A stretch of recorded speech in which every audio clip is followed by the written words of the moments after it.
Oke, saat dunia sedang tegang-tegangnya, tiba-tiba muncul sebuah peringatan.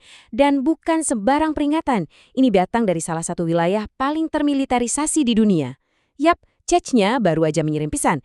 Dan pesan ini bisa mengubah segalanya. Yuk kita coba bedah apa artinya semua ini. Jadi unit-unit militer Chechnya ini mengirim sinyal yang benar-benar jelas. Pesan ini ditujukan langsung ke Washington.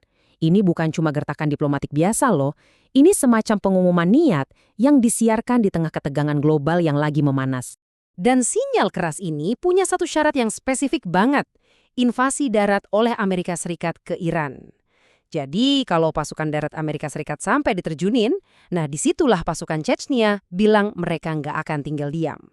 Nah, ini dia inti ancamannya. Mereka bukan cuma siap turun tangan, tapi mereka juga menyebut intervensi ini sebagai bagian dari jihad, perang suci. Ini langsung mengubah perhitungannya kan?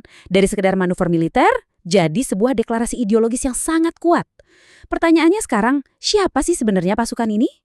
Oke, mari kita kenalan lebih jauh sama aktor utama di balik ancaman ini. Mereka ini dikenal dengan sebutan Kadyrovite. Dari namanya aja udah kedengeran ya loyalitasnya ke siapa, tapi apa benar sesederhana itu? Nah, ini yang bikin mereka unik. Loyalitas mereka itu ganda. Di atas kertas, mereka itu bagian dari Garda Nasional Rusia. Tapi kenyataannya, mereka lebih dikenal sebagai tentara pribadinya Ramzan Kadyrov. Loyalitas utama mereka itu ke dinasti Kadyrov, bukan ke Moskow. Dan inilah yang memberi mereka otonomi yang, ya, beda dari unit lain di Rusia. Sejarah mereka itu rumit banget. Dulu di tahun 90-an, mereka ini musuh bebuyutan Moskow, berjuang buat kemerdekaan Chechnya.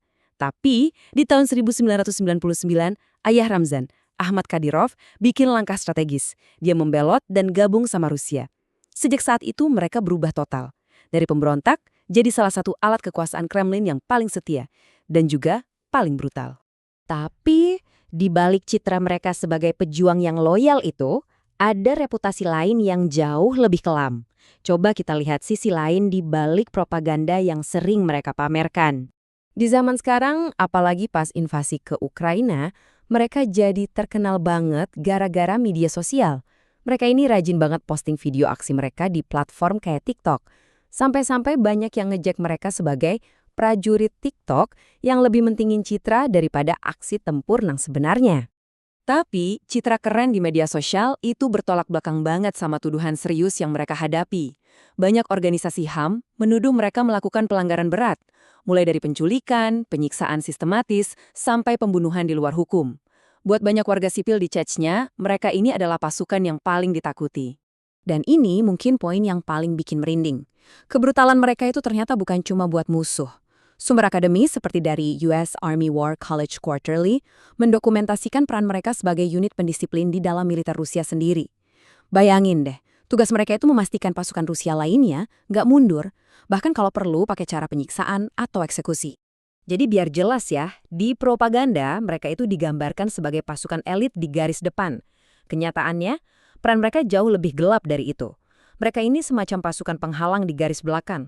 Tugasnya bukan melawan musuh, tapi justru mengeksekusi rekan tentara Rusia mereka sendiri yang mencoba mundur atau menyerah. Sekarang kita balik lagi ke ancaman awal tadi.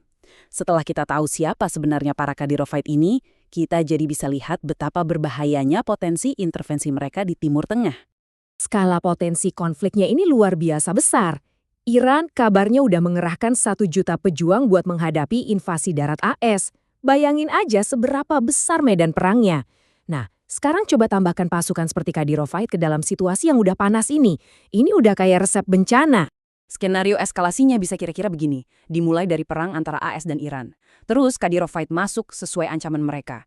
Kehadiran mereka ini langsung mengubah konflik jadi arena multi pihak yang kacau balau. Dan ujung-ujungnya mengancam stabilitas seluruh kawasan. Terus, kenapa ini penting buat kita semua? Karena konflik di Timur Tengah nggak akan berhenti di sana. Kita semua bisa merasakannya pas ngisi bensin, pas harga-harga barang naik karena rantai pasok global terganggu, dan pas ketegangan antar negara besar makin menjadi-jadi. Ini menyangkut kita semua. Dengan semua variabel yang ada ini, masa depan jadi kelihatan, ya sangat nggak pasti.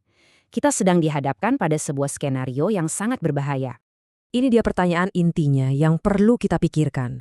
Kehadiran Kadir Fight itu bukan cuma soal nambah jumlah pasukan, mereka membawa metode perang yang unik dan brutal, yang bahkan bisa mereka terapkan ke pihak yang seharusnya jadi sekutu mereka. Apa coba dampaknya buat konflik yang udah sepanas ini? Peringatan dari CHADS-nya ini adalah sinyal yang nggak bisa kita abaikan. Ini menunjukkan kalau medan perang global itu makin terhubung, batas-batas konflik makin kabur, dan dunia sekarang ini berada di persimpangan jalan yang sangat berbahaya.